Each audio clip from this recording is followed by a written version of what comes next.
Hey everybody, this week on 9 to 5 Mac Happy Hour, we're going to discuss some Apple Car rumors and how they have reversed in this last week or two.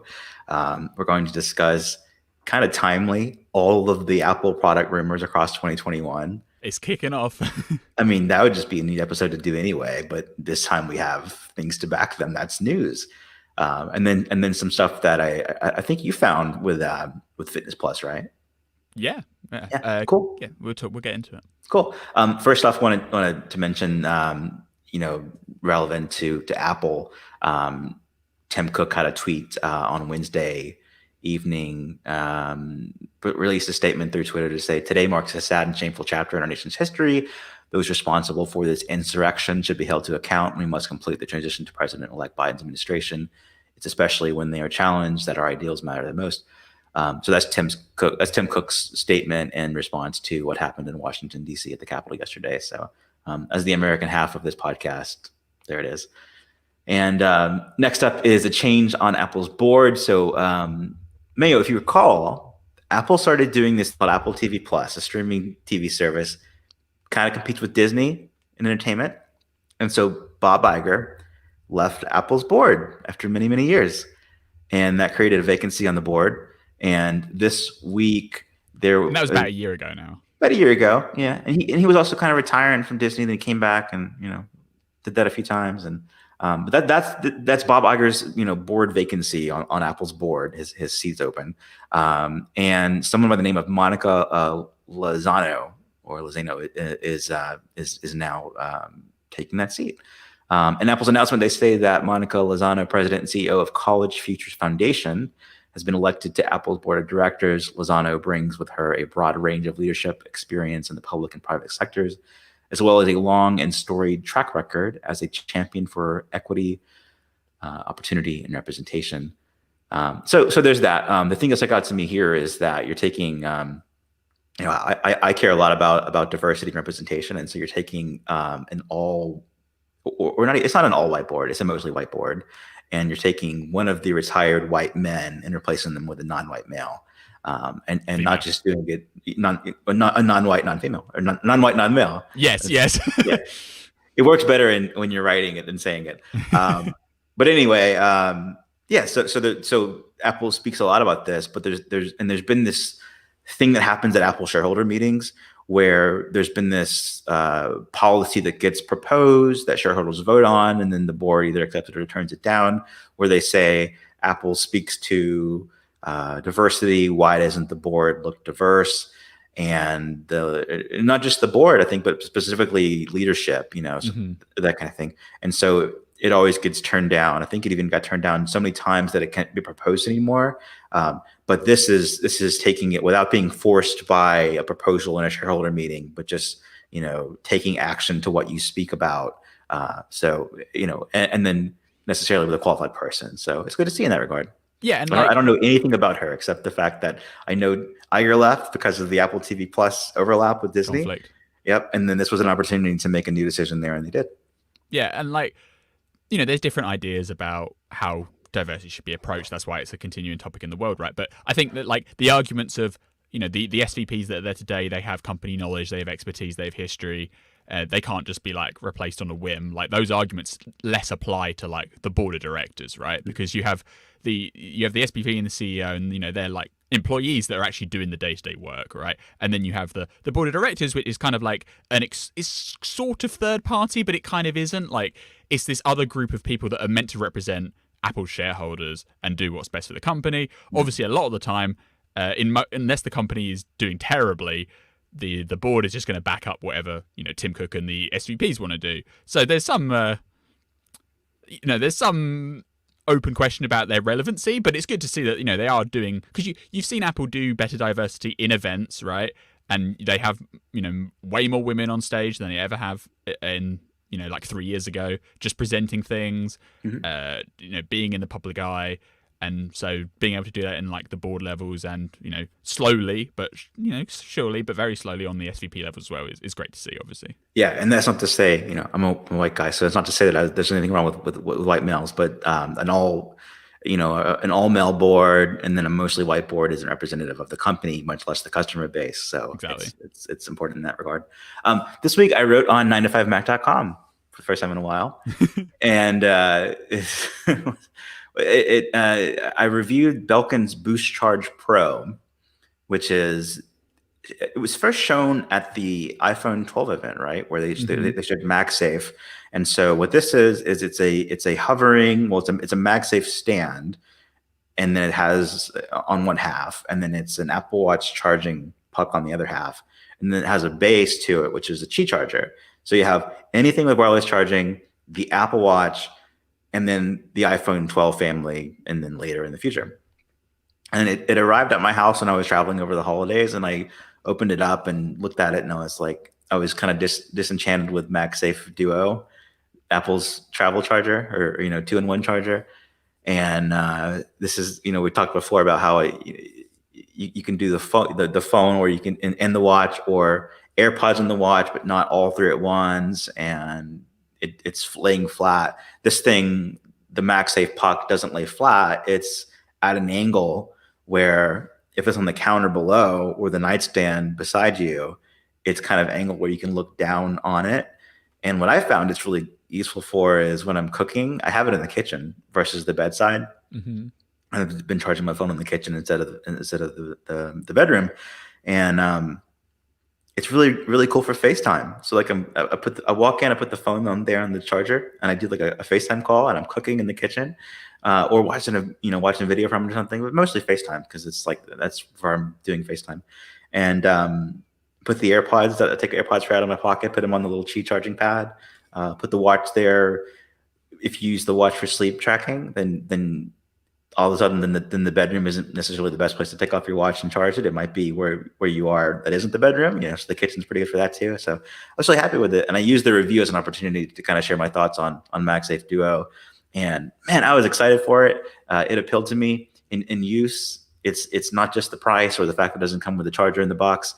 It's just the whole product. What we want out of it. 2 MagSafes, no watch, or something more flexible than that would be ideal.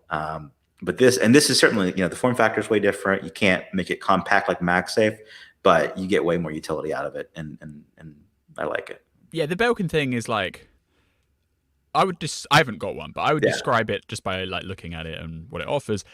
I would say it's functional, but they've like prioritized function over looks or design or sleekness, because it's like, you've got like a Y-shaped tree sticking out of the table, where you've got like, well, here's a magnet for this thing, and here's a magnet for the other thing, and then you put the the AirPods on the bottom. Like it works, but it just reminds me a lot of like, everything on Amazon, where they have like trio device chargers. Do you know what I mean? Yeah, but it's MagSafe. It's not. And what that means is that you put the phone there and it holds it up, and it charges reliably because it's MagSafe. The other thing you have the other Belkin MagSafe thing, right? I was gonna say the other thing is they call this something ridiculous like Car Mount Pro or something. It's $40. So that thing is like $150 compared to MagSafe at like $130 plus $20 for the charger. So price wise, it's kind of the same there. This thing is $40, so it's not expensive. But it's a car vent charger, or car vent mount. You put the little clip over the blade, or not the blade, over the dash where it meets the AC vent on your car, and then it mounts. That's how the mount stays up. And then it has MagSafe, and so you put your iPhone 12 on it, and there's no grip or sticky stuff or special accessory to have. In addition, it's just the phone and the mount. If you use a vent mount, then it's a fine replacement, but there's no pass-through charging on it. And when I think of MagSafe, I don't like to think of it as just a mount. If all the Belkin thing did for hold your phone up, to hold your phone up, and you had to plug in the wire, then it'd be like, I would never recommend that. But because it's also a charger and the stand, then it's actually quite useful. This thing, it's just a stand, and the idea is that you lay the phone, you just attach the phone to it, and you go. But if you want to charge, you've got to plug in the wire, and you've got the wire coming down. And I could very easily see them for something called Pro, charge more for it, but have an option to plug in the wire in this thing in the mount, and then you put your phone there and it charges and it's mounted for your maps and music control and that kind of thing. But this one, $40, it might as well be $5 on Amazon. But you wouldn't worry you wouldn't worry about it slipping off or anything. Like, it's stable. Yeah, it's for general use. I did accidentally test hitting a curb too hard, and what happens then? And the phone did slide off. Okay. Now they also say don't put this on the vent blade of the AC, and in my car, which is a common Honda Civic 10th generation car, it wouldn't go over just the part that isn't the blade, so I had to use the blade to test it and I was a little afraid of breaking it, but I didn't. But in one instance, I did hit a curb too hard on accident or at all, and the phone fell off at that point because it was a pretty big vibration. But yeah, this thing, if you replace, I think if you're replacing a vent mount, then it's a better vent mount. But if you're looking for a cool MagSafe accessory, it's really a subpar MagSafe accessory. Yeah, anything else that you want to stick in your car, you want it to do as much as possible, right? Like just being a place to hold the phone is because the primary reason people have those mounts is to like run GPS, right, and do turn-by-turn navigation through their phone. Things that use battery. Exactly. The things that use the battery life the most are what you use in the car, like the GPS, because it just churns battery and has to do it on mobile data. And then maybe you're playing music as well or something, or maybe you're even doing wireless CarPlay, right? All of that stuff uses a lot of battery. So if you're going to have a mount in the car, the convenience of it being a MagSafe thing is let down by the fact that it doesn't also charge. Because you literally could have a cheap charger that you put your phone in and it mounts, and this didn't try to do that, Yeah, and there are plenty of like mounts that go in the vent that are also Qi charged and just have a wire trailing out the back. So. Yep. You just want one of those, but a MagSafe. And there's cases that have, a magnet accessory so it sticks on, and then there's also just the basic, mechanism of an arm so it grips in. So this didn't quite hit it for me, but I was really impressed with the multi-device charger. The Mayo one. Yeah, and I know that you don't like the looks of it. In person, I think it looks much nicer, and it comes in white or black. So if you wanted to have a black version, you could. The white version, I usually like black better, but because the pucks, for MagSafe and the watch are white, then having the white version looks better to me. And I actually think like if the asymmetrical part kind of got to you, I think if you had like a fake, like I've seen like decorative crystal trees that when you mentioned the tree shape too, that kind of have this look to it. So it's not too far off from what you'd see just for decoration's sake. True. True. Again, I don't know. It's the same problem with the MagSafe Duo, like you said. We'd be in a better world if it could just have a MagSafe, two MagSafe Duos symmetrically on the raised up. Sorry, two MagSafe dock charger thingies on the leaves of the tree. But it can't do that because it needs to charge like the Apple Watch and stuff. So it's left in this like slightly awkward middle ground. Yeah, and Chris and I shot on YouTube so that he uses the vent mount and that it works great, and it does work for what you expect from it. It works as advertised. That's exactly right. It's just that if you're evaluating it and you think it could be better, I think having integrated charging with it, because you've got to plug in the cable or else you're not using your battery. So you might as well just plug it into the mount itself and then have that power pass through. That's totally possible, and they didn't do that. And then also the design of a vent mount is that you put it on an AC vent, and so if you're in the summertime or warmer weather, then your phone gets cooled down. Like the phone becomes freezing. The stainless steel bands on the Pro are like really cold, but then apply that to the winter and when you're trying to have heat, and that's not the best place to put a phone. I don't think. Some kind of a window mount or dash mount would be better than that. So it's just, I was kind of surprised that this met the Apple endorsement level. Like it's a accessory you could imagine just being out in the world, but it was surprising that Apple featured it. Yeah. All right, let's take our first break, and I'll tell you about LinkedIn Jobs. It's the new year, and your business has new needs. Make a fresh start for your small business with LinkedIn Jobs. Whether you're shifting business hours or hiring remote employees, having the right people on your team remains essential. When your business is ready to make that next hire, LinkedIn Jobs can help by matching your role with qualified candidates so that you can find the right person for your business fast. LinkedIn is an active community of professionals with more than 722 million members worldwide. And just begin by posting the job title, company name, and location. And there's new features in the LinkedIn Jobs platform that make it even easier to get started. You can post a job with targeted screening questions attached, which help to filter the pool and get your job in front of more qualified candidates faster. LinkedIn Jobs screens candidates with the hard and soft skills that you're looking for. Your job post is targeted to show up for people looking for a job just like yours. Put simply, LinkedIn Jobs can help you hire the right person faster. And now you can also manage job posts and contact applicants from a single view on LinkedIn.com. Everything's laid out in a single streamlined dashboard. And you can do all of this from your mobile device too. So no matter where the day takes you, you can manage your business needs.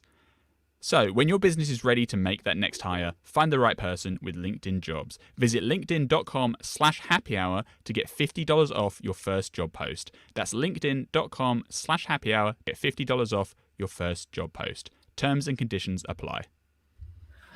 All right, Chinese New Year. It's a new year. There's a new Apple product out this year. It's a new version of AirPods Pro.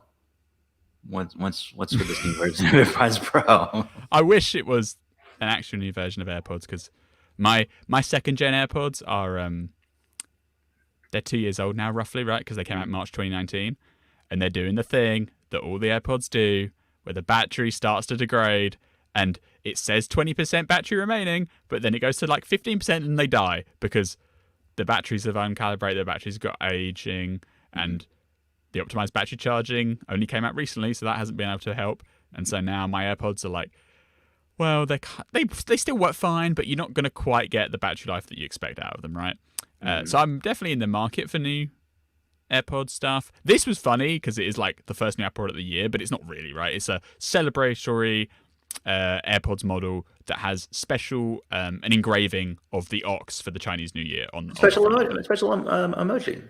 Special emoji, yeah. Because obviously, do you remember, was it last year when they started doing those things where you get the new formats of engravings? You can get these for free, right? You just go on the website and you say, I want to... Well, you pay for the AirPods, but you get the engraving for free. Yeah, the engraving doesn't cost extra. And you can have like the letters in big bold font, or you can pick out these symbols. And it's not the entire emoji set. There's like a limited choice. But for the Chinese New Year, they've done something pretty cool, which is a special emoji. And they've done various different promotions for the Chinese New Year. For 1 year, they did special Apple Watch models, right, with special case and band combinations for the Chinese New Year, with like red bands and red sport bands and stuff. They've done promotions, they've done giveaways, they've done all sorts of things. But this year, they had a big debate of should they do red AirPods or should they do the Cal AirPods, and the Cal won out. Yeah, like, although AirPods Max has shown Apple does know how to make AirPods in many colors, that has yet to filter down to the rest of the AirPods lineup.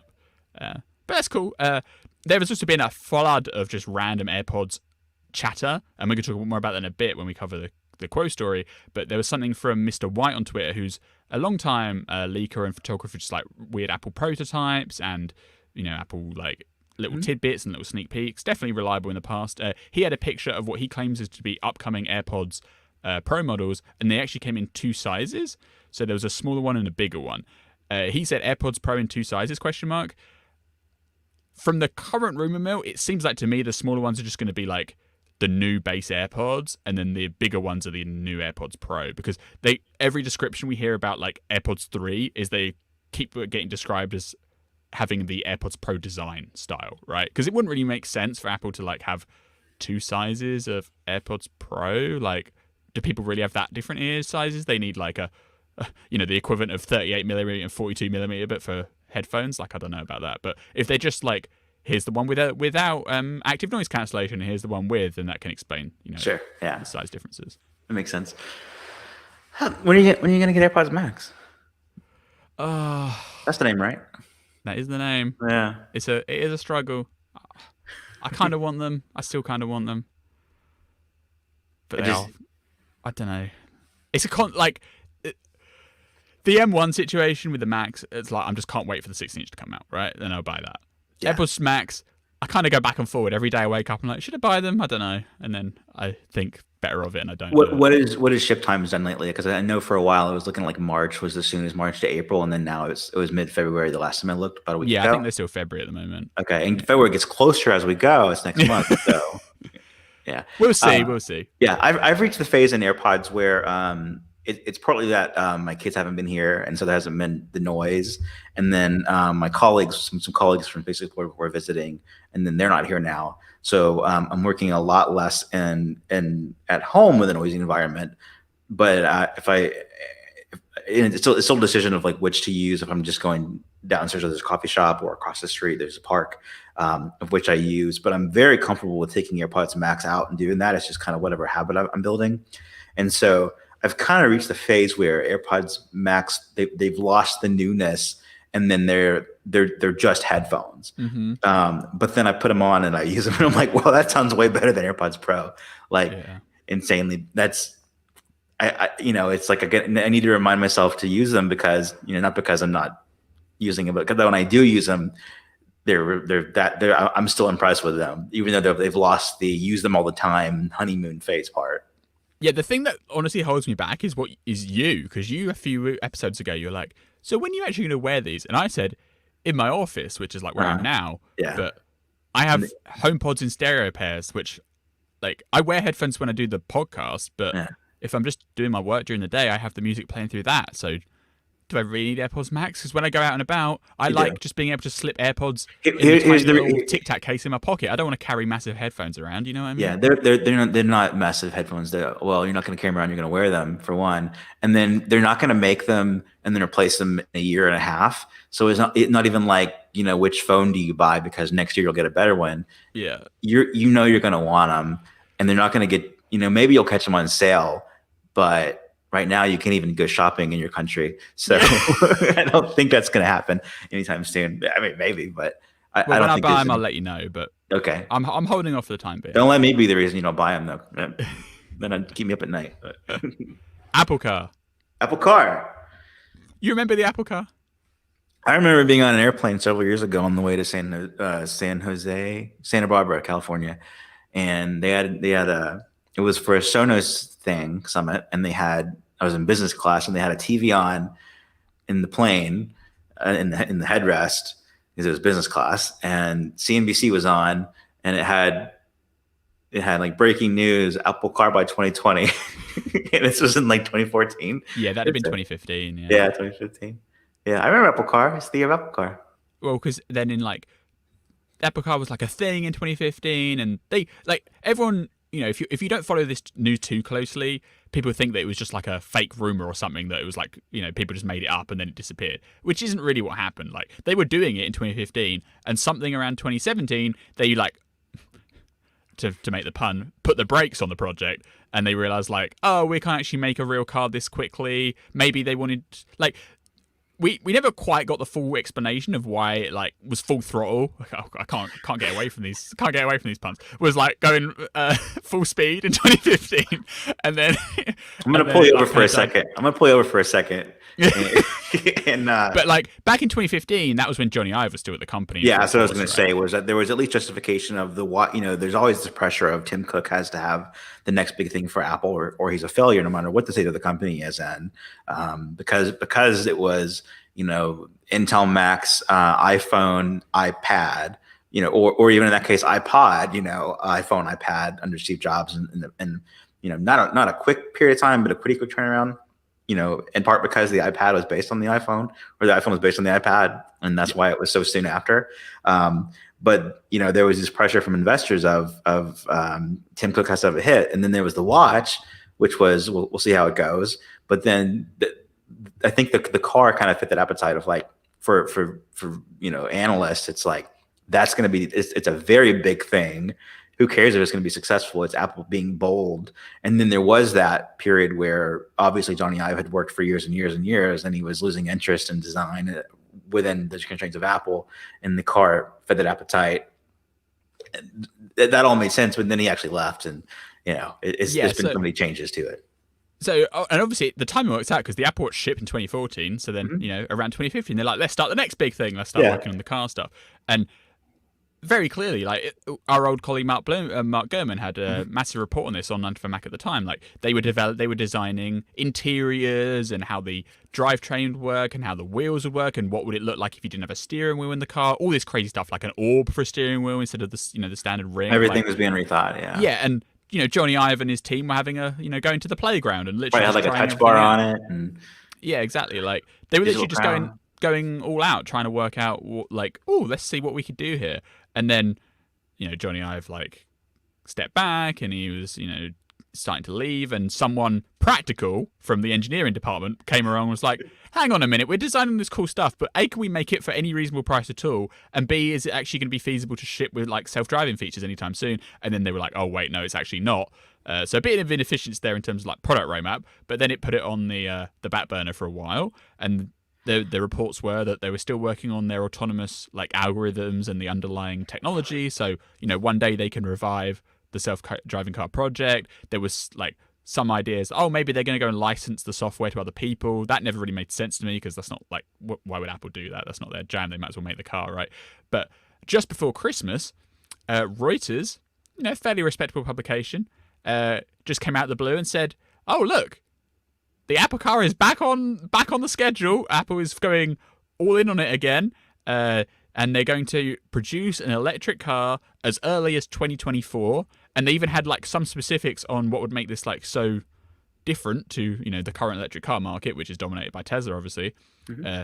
And you can imagine that any electric car that Apple's trying to make is going to be, it's not going to be like some entry level model thing. They're going to want to be impressive and future looking, and they're going to directly compete against what Tesla offerings, right? Because they're kind of in the same field. So for years, people have said Tesla's like the Apple of cars, which isn't entirely true because of many reasons, but they, on some, if you zoom out far enough, that's kind of what it looks like.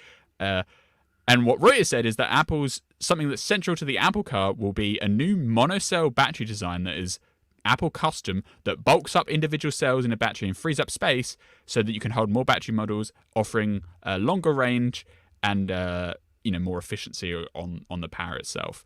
It was quite funny when this report came out. Elon Musk was, as he does, he got to Twitter and he was like, this is stupid, this is never going to work. Because one of the quotes in the Reuters article is like, as revolutionary as it was when you first saw the iPhone, wait until you see this car battery.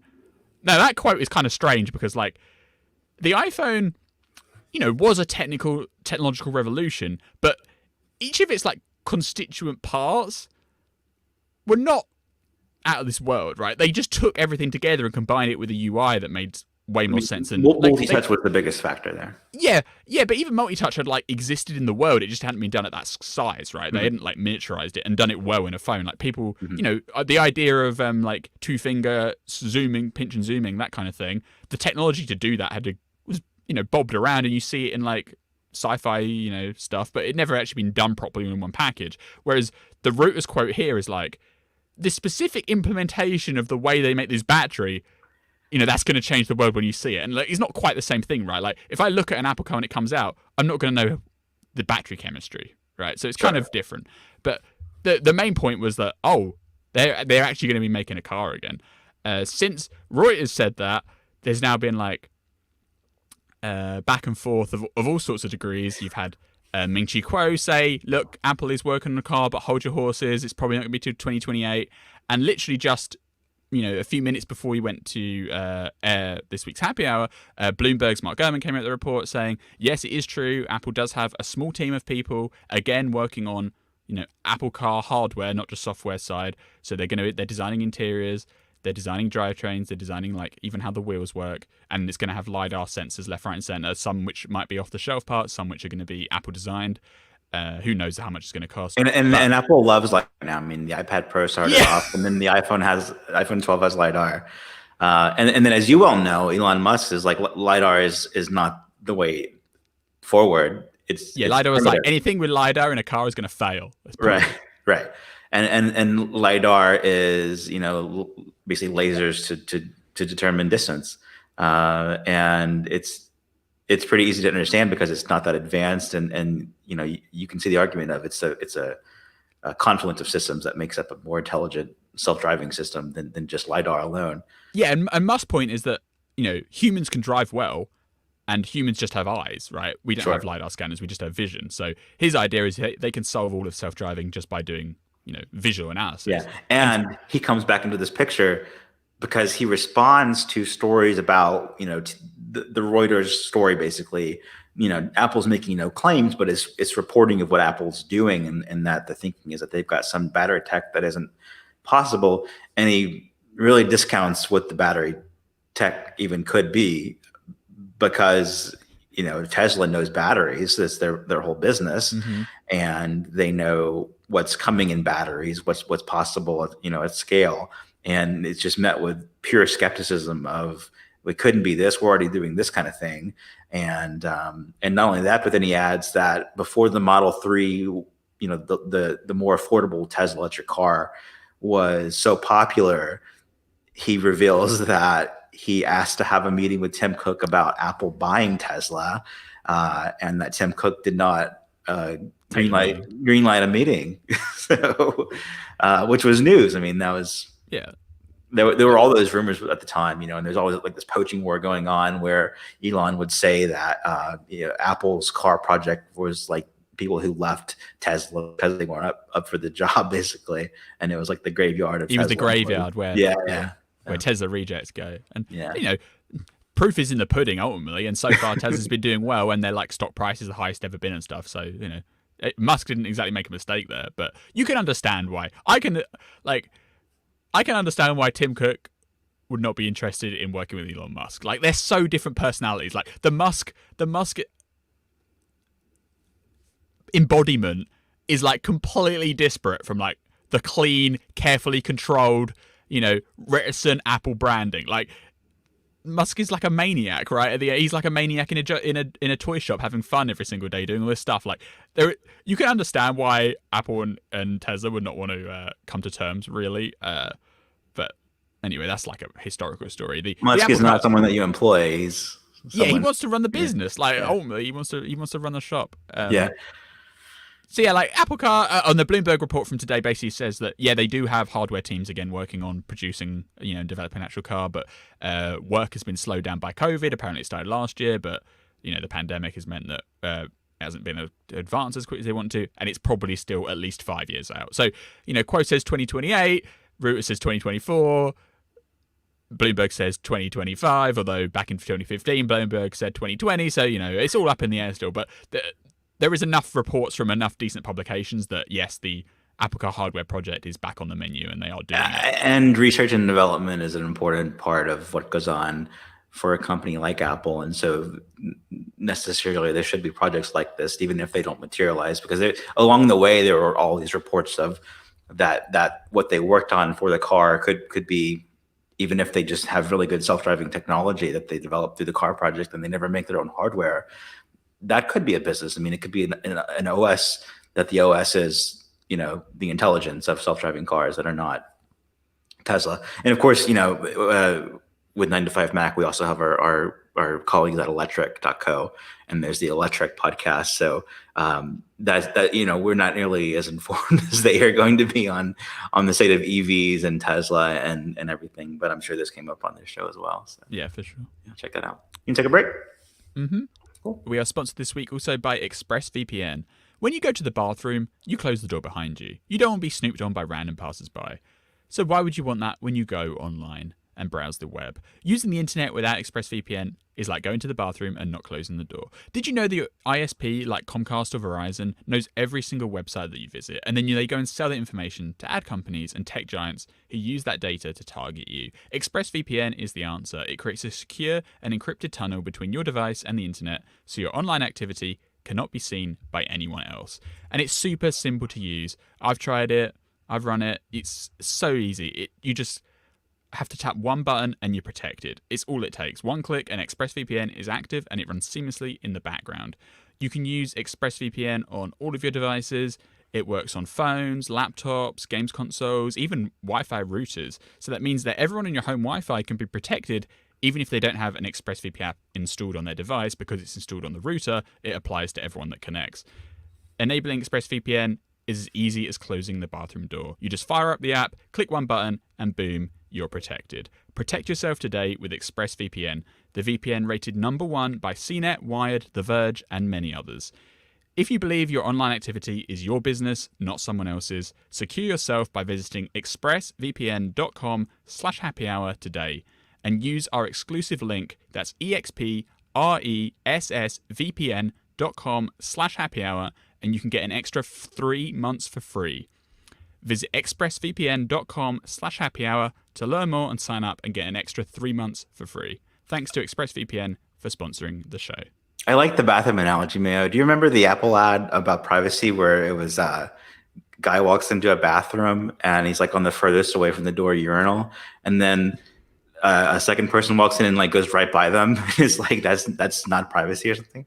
It reminds me of that. But I was going to say one use of ExpressVPN that I've had is you may be familiar with the game Pokemon Go, and there Mm-hmm. are some Pokemon you can only get in certain regions of the world by traveling there, and it's based on your internet, as your location. And so if you were to change your location that way, you could save a trip to Australia to get a certain Pokemon, and just imagine that, but with everything else that you do on the internet. It's pretty cool stuff. So thanks for ExpressVPN. All right, what's up next? Minchi Quo. Kuo, the prolific Apple analyst who, about the same time last year, had a great report which talked about doing a small wireless charger, which turned out to be MagSafe, and a load of other stuff. He is out with his 2021 Outlook report, covering loads of random stuff, not in any particular detail, but just kind of like summarizing the track. Obviously, the first thing is AirTags. Does he say AirTags in the reports? Yeah, I think so. Yeah, Yeah, which came from 95 Mac. originally 95 Mac. Yeah.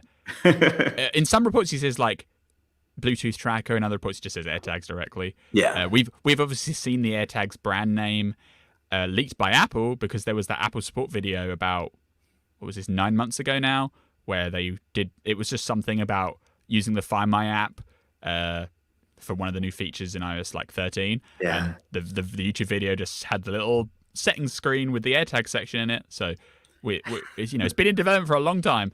So we're not making it leaked up. for a long time. Yeah. Yeah.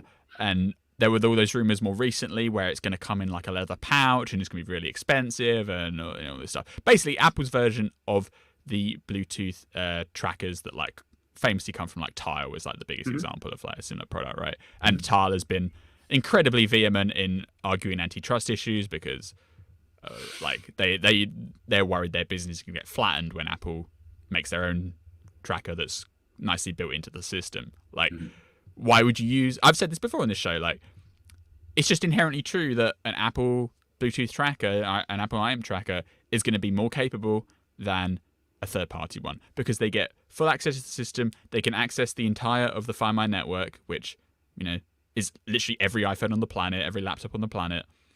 And they're going to be able to integrate with ultra wideband and get exactly incredibly precise positioning information and be able to, like, the thing we keep seeing in this code is like, roughly what room it's in via Bluetooth. And when you get in that room itself, you hold up your iPhone and you get an AR visualization with a little balloon pointing to where the tag is directly in the room. That's something that a tile tracker is never going to be able to replicate. Apple has tried to respond to the allegations of anti-competitiveness a bit with stuff like opening up the Find My network to third-party devices, but that's not going to satisfy Tile because to be part of that program, you're not allowed to interface the product with anything else. So you have to basically only be allowed to be optimized and used with the Find My app, like Apple's app. If you don't want to use off the Tile app, you can't do it. You can't be part of that program. So it's not really an answer to that. And even after all that's been said and done, you're not going to be able to do the UWB stuff because, at least over iOS 14, ultra wideband APIs are not available to third-party developers. Maybe that's the holdup is regulation and. Yeah, I mean, there's definitely it is a factor. I mean, so a lot of people say, oh, it's probably because Apple doesn't want to release a product for finding things out in the wild during the times of the pandemic. I think we've seen Apple doesn't care less about their product roadmap in relation to the coronavirus, right? They have delays, they make the products better, they have them ready to ship out, and then they release them. There's plenty of stuff last year you could say this isn't quite right for the current climate, but they ship it anyway. I didn't tell you I lost my keys recently. Did you really? I had to pay $90 to replace a key fob and a mailbox key, and I lost one of two motorcycle keys. So if I lose this one, then I gotta order a real replacement. And I lost a really cool keychain that was on there. And I have this thing in with lost and found, but I lost keys. It's because AirTags. We don't have AirTags yet, and I literally have not bought Tile because of the 2 years ago rumor of AirTags. Yeah. And you're just waiting to find them. Because I mean, the Tile stuff is $20, $30, $50. I think based on all the rumors we've seen so far, the Apple tag is going to be $70 around that price level. But if it costs you $90 to get your keys swapped out, then maybe it's worth it to put them on there. Like, Yeah. that's if it actually helps find them. Like, so because the Bluetooth trackers, they don't have GPS, they don't have mobile If it data. just on said them. like the last location, you know how your phone does that, Yeah. and then I would know what state it was and what looked like. I would know, was it this car ride? Was it this part of the trip? Was it before I even left? It would have been useful. Yeah. I have to imagine. Because like the main reason that Tile has kind of risen above the rest of them is just because they've got that critical mass. They've solved the chicken and egg Yeah. problem. And so if you walk around, you randomly file a tile sitting on the floor, odds are you know to open the Tile app and find the owner, right? If you just get this, unbranded tracker from Amazon or any other place on the web, you're not going to access the Tile database. But you're going to have like access to 1 billion plus nodes in this Apple Find My network when the AirTags come online. Like, it's going to be, an interesting proposition. And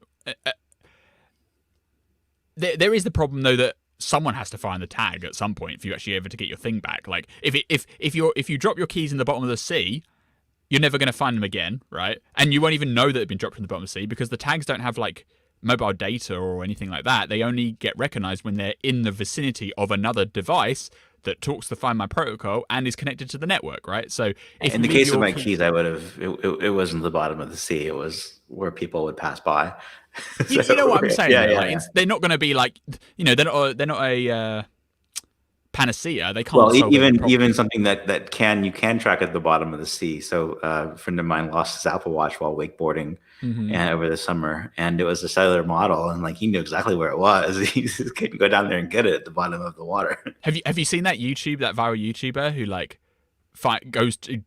who wears diving equipment and dives down and retrieves Apple Watches? That's We gotta recruit him. Yeah, they need that for he's gonna have a rocking business when the AirTags come out. Find every device I've ever got. Just gonna, but I'm excited for AirTags. Like, I'm not gonna buy loads of them. I'll probably buy one and put it on like my keys or my bag or my laptop bag or something like that, and then I'd be done with it. One thing that I've just realized talking about this is that iOS 13 they added like Find My support to the iPad when you go offline or the laptops, right? So even though the laptops don't have cellular data, they can ping nearby stuff that is also connected to the thing. And I don't feel like we've heard many stories of people who are like, I lost my laptop, but thanks to the Find My network, we found it again. So like, and that's kind of the thing that's similar to like the Apple Watch saved my life stories. You feel like I would think would come up more than they do, but they don't really. So I don't know what that says about. Wait till their tags though.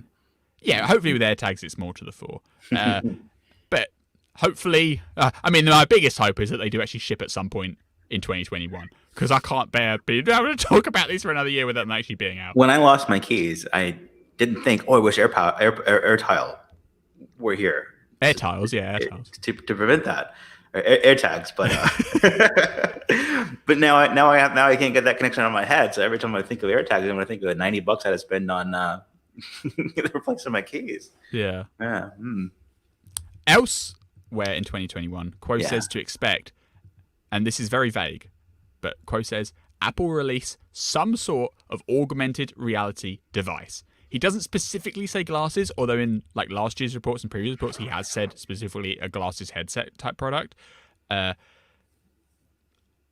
Obviously, the AR glass has been long rumored, probably as long as the Apple Car stuff, right? But the glasses feel closer to shipping. I mean, I still struggle with the problem of like, if you have no logistical limits, you can imagine cool things that AR glasses in your face could do. Like, for instance, navigate around a city, they just put the arrows on the pavement and you just follow them. But when you like reel it back to the real world, I still think you're going to have issues with like battery life or just performance. Like, all the current headsets on the market, the VR, the AR headsets, they all suffer from like lag issues. They can't update the screen fast enough, because if you're trying to compete with your eyes, you need to have a really fast, high refresh rate display to be able to not like, so your brain can like pass the signals properly, and it like makes it seem like it is real, right? And you don't see the weird effect where it's like an overlay over the top, or it makes you feel motion sick and stuff like that.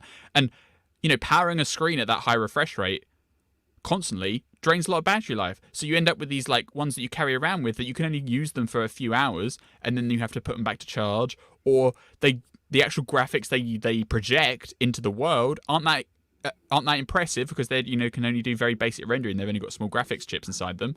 So then your brain's like, that's not impressive. It's just like a polygon floating in midair. Like, I still think we haven't quite got over that precipice yet, and maybe Apple can surprise us with something insane that really pushes the boat out. But if you just look at the market, I'm still yet to see like an AR glasses product or an AR headset product even that can actually deliver something meaningful that you could actually use in a day-to-day life. You know what I mean? Yeah, yeah. I think that the category is expansive enough that you could find a number of use cases that even Google Glass did with their enterprise version. But then the challenge is then, I think that's easy to do or possible to do at least, but then finding mass appeal. At a reasonable price point, because that's the other thing. These things are expensive to make. Yeah. Yeah. And then also balance that with the feeling of not always being connected and on, things in front of your face, your phone in front of your face, literally. So it's a challenge. We'll see. It's a challenge on multiple fronts, not just the technology, but also the use case. But obviously, Apple loves augmented reality and ARKit, but that's another thing is if we judge based on what they're doing right now with ARKit, it's still very specialized. Cool demonstrations, but practically, I don't know that there are like AR mega fans out there. Yeah. Like stuff you can do day in and day out that's actually useful. Yeah. Quo also says that Apple will continue the transition to Apple Silicon in the Macs, of course. It's come on 16-inch MacBook Pro. Still rumors of like the latest Quo report said that he's going to have redesigned 14-inch and 16-inch MacBook Pro models this year. So there'll be slightly bigger screens on the low-end MacBook Pro and then the same screen on the bigger one. But as well as featuring super powerful Apple Silicon with good performance, long battery life, there's also apparently going to be exterior design changes as well, which gravy on the cake, icing on the cake. That's what I'm looking for. What are you? I've got some weird analogies on this episode. You do. Yeah, I don't know where this is coming from, but hey, it's 2021. We got to go with it. When I was in South Texas recently, everything came with like mashed potatoes and gravy. Yeah, I think it was a regional thing, but yeah. Anyway, I'm hoping for like a black icing on the cake. I want black MacBook Pros. That's what I want. Like, okay, I'm done with space gray. I'm done with silver. All black. Are you done with the graphite yet? Because it's the year of graphite. I mean, graphite is kind of space grayish. It's space gray. Like it's just a different shade of space gray. Yeah. So I mean, if it's graphite, it's space gray with a less cool name. Yeah. Yeah, it's like space gray before they branded it. Yeah. Yeah, like I'd love it if like it doesn't. To be honest, if the 16 MacBook Pro came out and it looked exactly like the one I had, the 2019 MacBook Pro, but it had an M1 chip in it, happy as Larry, because those things are another analogy.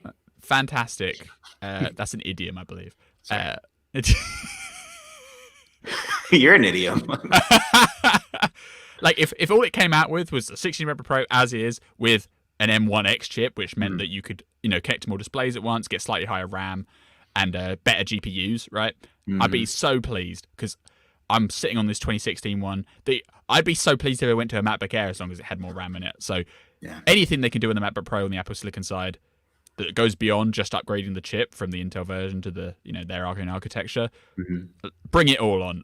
Webcams, if they want to make the webcam better too, they can throw that in there. This next topic.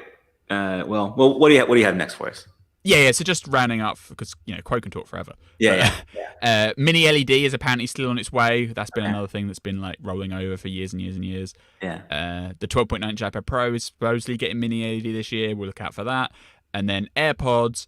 Quo says he's basically repeating what you said before, that there's going to be like AirPods Pro Lite will replace the non-Pro AirPods in the lineup. They'd feature design that's similar to the current SE. AirPods Pro. SE, right? It's got to be SE. Yeah, maybe AirPods Pro SE. And so they'd be, unfortunately, they'd be in-ear design and maybe likely include different ear tip sizes in the box so you can switch them out. I'm not so keen. I want new AirPods, but I'm not so keen on in-ear style. So we'll see how that one goes. But okay. The only thing that Quo didn't really mention in this report is any talk about the iMac redesign. So, but he comes out with new reports on a 2 weekly basis. So we'll see what happens. That's for the best. GaN chargers. Is that gallium nitride? Have I almost Hmm. remembered what it's called? Yep. Cool, nice. Do you remember last year we were talking about a late end of the year quote report about new chargers or new Yes. charging accessories, and I think your side was why they're going to do a new brick, and my side was well they're going to do multiple versions of like AirPower or Air uh, MagSafe Duo, and I think this comes down on the side of bricks. This is what maybe what he meant by that in that report was Well, technically, they did come out with new chargers last year because they came out with the 30-watt charger yeah that was, and the 20-watt charger on the iPhone, right? Because it yeah used to be 18, and now it's 20. yeah. I, So I I think since then, though, I think there was a report about what's coming this year would include new charge. yeah, there We didn't was. know Yeah, if it yeah, was yeah. bricks or accessories, but I think Right. you said bricks and I assumed accessories, and now we've got this GaN charger story, and I think Which that comes from means Digitime, so it's not as solid as like Quo stuff, but still. right. But I think and connect. I think when you're related to Quo, that then it's like well, it probably is bricks and not more accessories. Maybe it's both, but if there are new bricks, that it could be the first time we finally see GaN, which I've used. You get it. The technology inside is what's interesting, but what you benefit, how you benefit is you get higher power watts and a way more compact case. So the actual overall footprint of the charger can be much more like what you see in like a classic 10, 12 watt iPad charger, but it can power an iPad or a MacBook that needs 30 watts or more. And so Apple's not done that yet. They sell GaN chargers through the Apple Store from Anchor. Anchor, yeah, but they don't make one yet. And it's as they charge a lot of money for their power bricks, it's a big head scratcher of why aren't they using the latest technology when they're using premium prices? Yeah, Maybe it ends and this year. the answer is probably like scale, just the fact that Sure, Apple has to make so many of them. they had to take Uh, them out of the box first, scale like they back. just have to like gallium nitride is like there's a reason third-party manufacturer can sell them, but like Apple can't, which is fair. And so if they can start actually shipping gallium nitride chargers in their own products, that's fantastic because they're literally you can either have a smaller charger with the same charging speed, or you have a bigger charger that's even faster. Or you have the same size charger that's even faster, right? And in most cases, you get the best of both worlds. You get a smaller charger that's also faster than all of the Apple chargers in the lineup. But economies of scale, mass production, that's hard. That's hard. That's something that's a problem for Apple specifically. Obviously, in the meantime, they shouldn't charge exorbitant prices for their old chargers, but hey ho, that's Apple Incorporated for you. Yeah. All right, let's think of our last sponsor. Yep, our final sponsor this week is Remote HQ. Cool. So, for remote work in 2020, 2021, everyone, maybe 2022, who knows how long this is going to go for, everyone's looking for the new hotness when it comes to working from home and collaborating with your team. Document apps, video chat, messaging, all that stuff. Well, that's where Remote HQ comes in. Remote HQ combines video conferencing with a collaborative visual workspace. It's like screen sharing taken to the next level for the best virtual meetings. And you can easily make any website into a multiple user collaboration workspace that anyone can click on, type, interact with. You could put up like a few web browser windows, perhaps load up your work docs from Google Docs, and everyone in the room can act on different files and discuss them at the same time. You can rearrange the windows however you like, and if you just need to concentrate and talk, you can focus on a face and temporarily hide all of the other distractions. And in addition to all of this, everything that you do in a workspace is automatically recorded, so notes are saved for later review, and everything's searchable, so you can quickly find your stuff down the road. If you're done for the day, you can save your stay in one click and come back tomorrow to the exact same place and carry on your work with your team seamlessly. Create your best virtual office environment with Remote HQ. The best part is there's no need to download special apps. Remote HQ runs in the browser with enterprise-grade security. So, go to remotehq.co/happyhour for a free trial. That's remotehq.co/happyhour. And when you're ready to launch, use code HAPPYHOUR for 3 months free. remotehq.co/happyhour and use promo code HAPPYHOUR. All right. Thanks, Remote HQ.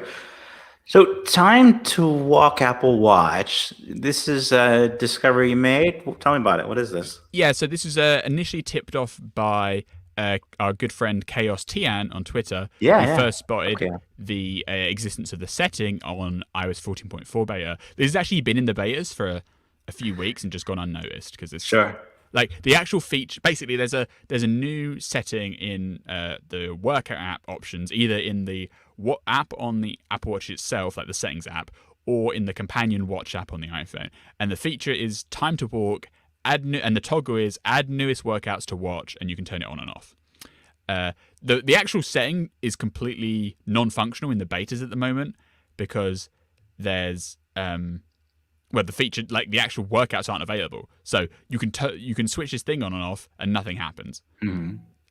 Which is part of the reason why it's basically gone under the radar, because there's no actual functioning behavior. There's no like new UI in the workout app or anything yet. But the description of the setting, the little subtext, gives you a pretty good explanation of what it is. And at 95 Mac, we did a bit more like code searching in the strings and to basically back up the findings. And so basically the setting says time to walk workouts, and time and walk are capitalized, so it's like a brand name, right? Time to walk. Time to walk workouts are downloaded when the Apple Watch is connected to power and near your iPhone. And when workouts are finished, they're automatically deleted. So, a typical workout on the Apple Watch has no data associated with it. You just start the workout and you're done, and then it saves the the workout record to the phone or on the device, right? But there's no like massive file that has to be downloaded in advance. What this setting says is that when your watch is near the iPhone, it will, similar to how it syncs music and podcasts, right? It will download a big file, put it on the watch that you can then use when you actually go for a workout. And based on code findings, this is being referred to as a workout guided walk. So essentially, the most telling part of all of this. The most telling part of all this, right? Because on its own, you can kind of like the description settings kind of hints at the idea that this is some multimedia project that's got to come across the device, because otherwise why would it need the iPhone and need to be connected to the power? And then it's not going to be video because it's an Apple Watch, so it's probably audio. But the biggest hint was in the code findings. It literally says like this feature is referred to as workout guided walk. Right. So at some point soon, we believe that the Apple Watch is going to add guided audio workouts to the workout app, which is a great feature. We were talking about this when Fitness Plus launched, right? Like, it's great that they've got the videos and they've got the nice studio, but what you really want to do is be with your AirPods and your watch on the go, and when you're running or walking, get motivation and get encouragement. And this feature sounds like exactly that. It is, based on the code investigations we've done so far, it's not 100% definite this feature requires Fitness Plus, but there's definitely like a Fitness Plus aspect to it. So whether they're going to say all the workouts, all the guided walk workouts are behind the Fitness Plus paywall, or maybe you get like a few for free, but if you want like ones every 2 weeks or whatever, you have to get the subscription. But there's some Fitness Plus connection, but it's not. We're not sure yet if it's like Fitness Plus is required, which would be like how Apple News Plus audio stories work, right? Like you have to have a subscription to use the feature, even though like the rest of the Apple News app shows off the feature, even though you can't use it. But I think this is great. Like, and if they have the same quality as they do the studio workouts, it adds some nice variety to the Fitness app, to the Fitness Plus service, right? Because everything so far is done in the studio. If you want to do something out and about, Apple can't help you, but it makes perfect sense. You have like a nice, coached workout. You pick like a time, like 20 minutes or half an hour. You go out and walk, and you get like coaching in your ear. Maybe you get some nice synchronized music. Like, it's hard to complain about. It sounds like a cool feature. And the way it's branded as time to walk, obviously that has direct correlations or a direct parallel to like the existing time to stand notifications. Like the thing the Apple Watch has had since the beginning, where once an hour it's like you should get up and walk around for a little bit. And this is time to walk, so instead of standing it's walking. But they're going to brand it like once a day you should go out for a walk, and you can use the Fitness Plus workouts to help you do that or something. Cool. It's just, we'll know more about it when it gets ready, but it indicates that it's going to be sooner than like next big major software update release. Yeah, like if it's in the 14.4 betas, then it's probably coming out which within a month or two. Yeah, and if it is tied with Fitness Plus, which would make sense, then that could also give us a hint of how often they plan on updating the service, not just with new content, which is weekly, but with new features, which we would hope would be more than once a year. Yeah, and I should shout out, someone on Twitter actually mentioned that there's a reference to audio workouts in the Fitness Plus privacy section. So, when you go in like the privacy pages, it says the data from your workout video and audio workouts will not be connected to your identity or something like that. So, yeah, there's a reference there. Cool. All right, let's end this week with some questions and answers. So earlier this week, I asked some of our friends on Twitter to use hashtag ask925 and send us some questions. And we've got some here that we're going to address. Really quickly, I want to address some questions that were in the chat during this episode. So our friend Wade, who is, I know him as a Dalmatian wrangler. He has beautiful Dalmatians. He asked, what's the top Apple product of 2020 that we would return?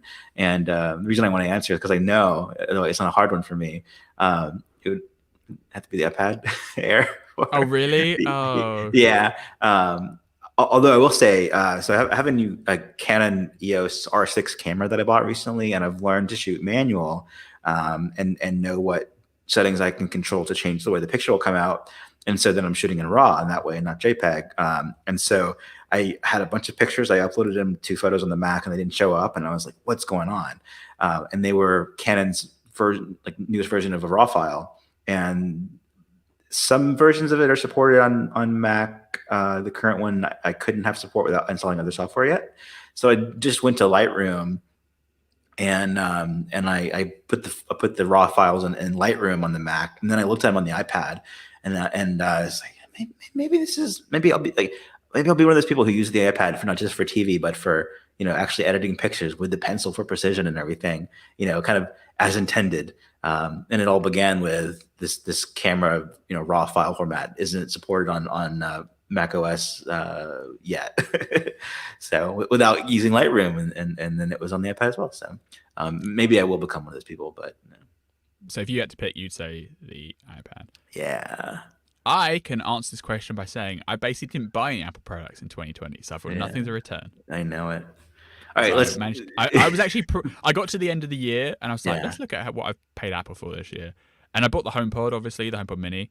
But I managed to stay out, and I don't want to return that. I think it's great. Yeah. And so I have managed to stay unscathed because I didn't buy the iPhone last year. I didn't buy the iPad update, and I'm waiting on the laptop. Obviously, if they'd have done an M1X MacBook Pro last year, I'd have bought it already. But sure, yeah. But basically, all I paid Apple in 2020 was, the services subscriptions until I die. Do you think the first 2021 keynote from Apple will be March 16th or 23rd? That's very precise. Why those dates? I think there was some Twitter leakers who were quoting dates and stuff. Because I was going to say March or June. Yeah, I assume there'll be a March event. Okay. Yeah. I mean, the thing is, will there be a video event, or will they just have press release with product releases, right? That's always the question. Yeah.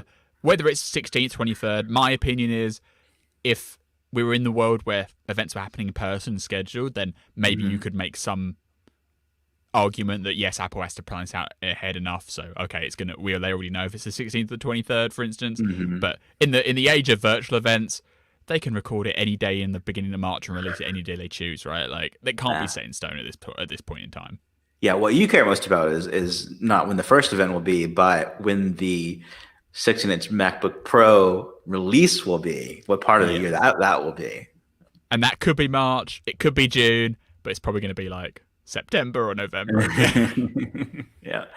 Okay, let's look at something that we've received from Twitter. Yeah, so hashtag Ask925. Leo Barnes said, what was the most surprising Apple product or service of 2020? I guess you have to say Fitness Plus, because it kind of came out of nowhere. Obviously we did have the leaks of it early in the year, but what they ended up shipping was, I think, more fully fledged and definitely not quite. It took me, when they announced it, I was like, wow, that's actually cooler than I thought it was going to be. You know what I mean? Yeah, I would have to say Fitness Plus, because that is something that they could have done a long time ago, and they waited until now to do it. And you can kind of get an idea based on when they started hiring the instructors of when they were even putting that part together. And it's not more than a year's time that they went from we're hiring the talent for this to building the service out. And what they've done is it's so, we talked about it a few episodes ago, but the 1.0 version of Fitness Plus is really good. And by having it in the bundle, it makes it a no-brainer too. If you have the Apple One Premier bundle, you don't have to think about, do you want it or not? You just think about, when are you going to use it? If you're going to use it. So I agree with you. Yeah. Leo also asked, what do you think is Apple's next big move in the area of services? I would hope it's acknowledging that families exist, so you can have shared photo libraries and do Fitness Plus workouts with your family at the same time, and more integration on that lines, because they've done it in like Apple Music with the friends are listening to stuff, which is nice. But the biggest thing is for like iCloud. I have so much iCloud storage that I'd love to be able to use it more. So whether that's like being able to back up all of my family's Macs through like an iCloud time machine, or being able to have like the central photo library stuff, because right now everybody in the family has like 80% of everyone's photos, and we really just like everyone to have the same bucket, and we can't do that right now. That's what I hope is going to happen. What I think is probably going to happen is random little additions that they can stick on like Apple One Premiere to make more people buy Apple One Premiere, basically. And similar to how they have Fitness Plus, like it is a standalone service, but it's like, they want this. It's mainly there so you can buy like all together in Apple One Premiere. Podcasts are probably going to form a part of that. Mhm. I'm sure they can come up with some other stuff. Like if Fitness Plus hadn't come out, they could almost have audio workouts as like a completely separate service, right? Like maybe it's like Fitness Plus workouts don't include audio workouts by themselves, but if you get the Premiere bundle, then they do, or you have to pay a little bit extra. Like I'm sure they're going to do more stuff like that, because that's how you upsell people to the higher level plans. Sure. I was gonna say podcast because it's the one service, as we know, has been in the works for a while and hasn't been announced yet as a podcast originals and that kind of thing. What I'm gonna hope for though is something with audiobooks and even Apple Books, because that's an obvious service that's left to Tackwell, is an Audible equivalent, and they haven't yet. And when And they they've definitely do, been making hires, right? They've got new leadership for that division. The person who used to run Audible now runs like the iBooks division. yeah, So surely it's not just to have the status quo keep going, but it's to do more things with that app. yeah, and The like service. Audible isn't even like a full subscription. It's basically like you're just pledging to buy a book every month. Credits per book, yeah. Yeah. So there's It's a not lot like of that could be it's different. not like a stream it all, or here's 500 books you can stream. It's like basically every month you buy a book and then you keep it forever. Yeah. So maybe they can do something like that. Because I love audiobooks, but apart from Audible, there's no competition in that space. Right. Yeah. I mostly buy them through Apple Books. And they're expensive. They're so expensive. And as it stands today, you're vastly overpaying for that. Yes, they cost way more than even any other version of the book, I would say. Yeah, exactly. So, yeah. Nicola Hansen Turton asked, do you think the TV app on the Apple TV box will become the main screen on tvOS 15? Obviously, I'm hoping for a new Apple TV hardware because that's long overdue too. Do I think they're going to like basically get rid of all the apps and just have the TV app? No, because like, yes, the main thing you do on the Apple TV is watch TV shows, but they have problems because lots of apps or lots of content providers don't want to integrate with the TV app, namely Netflix is the biggest problem.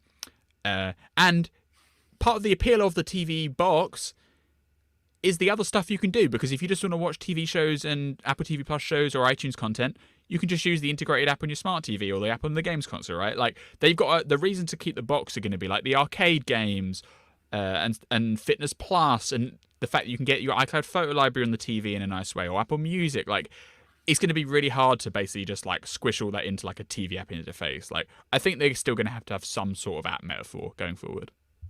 Yeah, what I would see, so the reason against doing it, and I think it's still, is it the default when you set up an Apple TV is that the home button goes to the TV app, and then I turn that off every time. Yeah, but if you did things like you put an app library in the TV app, where you took the current iPhone model, for oh great, you made the screen, TV app even more confusing. Yeah, but I mean, you've got it would be a tab in there, and it would basically be the home screen that you see, but it wouldn't be the starting point. But not just to make that change as you do now, whereas just the default, but to do it because you enhance the overall Apple TV app screen that you begin with. Put arcade as a dedicated tab in that, and have an arcade section in that, and then. Basically they took the iOS 8 home screen and they made that the tvOS home screen, and it hasn't changed, hasn't like caught up with even anything that they do on iOS home screens. Instead, what they've done is they've defaulted to having the TV app as the main screen. The benefit there is that the TV app, what they do there, if it's not too complex, it can then be mirrored on Roku and Fire Sticks and all those other boxes that have the app. You wouldn't have the app library in that case because there's no app library to be had. But I think just a rethink of that would be neat, because the current way it works is it's stuck in the iOS 8 days, even in terms of like which directions things are laid out. Yeah. And it changed kind of rapidly after introduction, and then it froze, and we've Yeah, been they added like folders and dictation and like loads of stuff like within 6 months of the original app. This is like 2015 timeframe, right? And then yeah it just kind of stuck there for a yeah while. Like last year, they didn't even do new screensavers. yeah App Library would be good. They did let you pick what type of screensaver you have though. That is true. Yep. All right. 13 Paul said, "Do you think Apple should focus on not breaking existing functionality? For example, Safari iCloud tab sync has been broken for 2 months now. So not breaking existing functionality before adding new features." This is the question, like, should Apple prioritize bug fixes over new features? Yeah. Yeah. Happened. I have also had the Safari tab sync problem, by the way.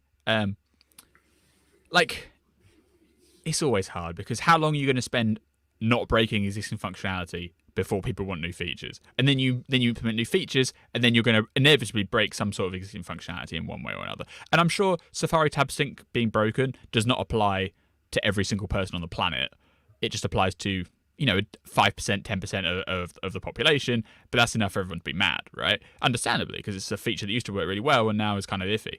And part of that's like the causes are if like for instance, iCloud tab sync in the old days, it would just store to your iCloud account and sync. What they do now is they do it end-to-end encryption. This was introduced not last year, I think the year before. So the syncing process for the tabs is way more complicated now than it ever was before. So there's more opportunity for there to be problems and bugs and glitches, right? It does mean you get better security because now even Apple doesn't know what tabs you've got open. But to implement end-to-end encryption stuff, it's more complicated. So that's probably related somewhere along the line where like Big Sur's decryption got a bit messed up, and so now you don't get tab sync or something. So that probably explains that one specifically. But on the general scheme of things, you have to do a balance, right? Like, in once in a blue moon, you can do like the iOS 12 year where they basically did nothing and just did like bug fixes and performance improvements. And that was well received, but you can't do that like every year in a row. People want new stuff. People want new stuff to do. I think personally, as we stand in the beginning of 2021, like thinking back across 2020, Apple had a pretty good year in terms of software reliability. Like, I can't think of too much stuff that went haywire. And especially nothing dramatic. Like, and they shipped an entire architecture transition on macOS. They shipped a whole new UI on macOS. They shipped widgets in iOS 14, like a pretty big revamp of the home screen. So they did pretty big feature improvements without causing notable instability, I'd say. So I think they did a pretty good job. Yeah, there are obviously all these edge cases, especially when it comes to iCloud stuff, because like everyone can have random iCloud bugs that pop up here, left, and right, and center. And I'm sure for the engineers, they'd want to fix the problems, but they can't reproduce it, or they have problems reproducing it, or it's like random. And there's so many different factors at play. Like, the Apple ecosystem is so much more complicated now than it was 2 years ago, 5 years ago, 10 years ago. And every single time you add a new thing, it's like a multiplicatively more complicated, the whole system. And fixing problems across the board is going to be really hard. Obviously, everyone would always want them to fix more and more bugs that ever exist. Are you ever going to actually achieve that? Unlikely. So where do you balance the two? It's really hard. Like, this is what like Craig Federighi has to decide every day. Like, are we going to do this feature? Are we going to do this whole new product? Are we going to make an Apple car, or are we going to dedicate the engineering resources to software stability and our existing platforms? And it's really hard to say where that balance should be. Yeah, what I would say is that on one hand, there's this myth that there even is a new version update that strictly focuses on past, improving past things. Snow Leopard gets that reputation, but that's the first not. version of Snow Leopard, like 10.6.0, was not super stable. It only became stable by the end. Yeah. And so that brings me to the next point, which is what the balance could be. What I would propose if I were doing this would be, right now we have new versions. We go from Catalina to Big Sur because the year is up and it's time for the next thing, not because Catalina is so good that now we're in a good place where we can do something big and different with Big Sur. And if you don't want big and different yet, you just stick on Catalina. I think people are a little bit unhappy when Catalina is as good as it's going to get, and then you've got to go to Big Sur and risk things breaking to experience future bug fixes and that kind of thing. And you're not, and we don't see. You have less of that right now. So if you maintained 2 OSs per year. One was new features and one was enhancements that also get put into the next thing. Eventually, that could work. But right now, we haven't seen it. Like, it's totally possible where they could just do a year of just bug fixes and improvements, and there's so much going on. Who would mind? But we just haven't seen them try to do that yet. So even though it's possible, there doesn't seem to be an appetite for that. Yeah, because there's just so much market pressure for new stuff, new shiny stuff. Because Yeah. and we be get with it too. Like, we congratulate iOS 14 for having widgets and stuff. If we went through a year where they literally had nothing new, like even iOS 12, although it was like performance and stuff, they did have new stuff like screen time and things, right? Mhm. Like, and messages in iCloud was an iOS 12 thing, or maybe that was iOS 11. But like, it's a hard thing for a company to say on all this pressure when every single quarter you have to sell new products. Say, look, we're not going to have anything we can put on an advert. We're just going to fix the bugs. Like, that's a hard thing.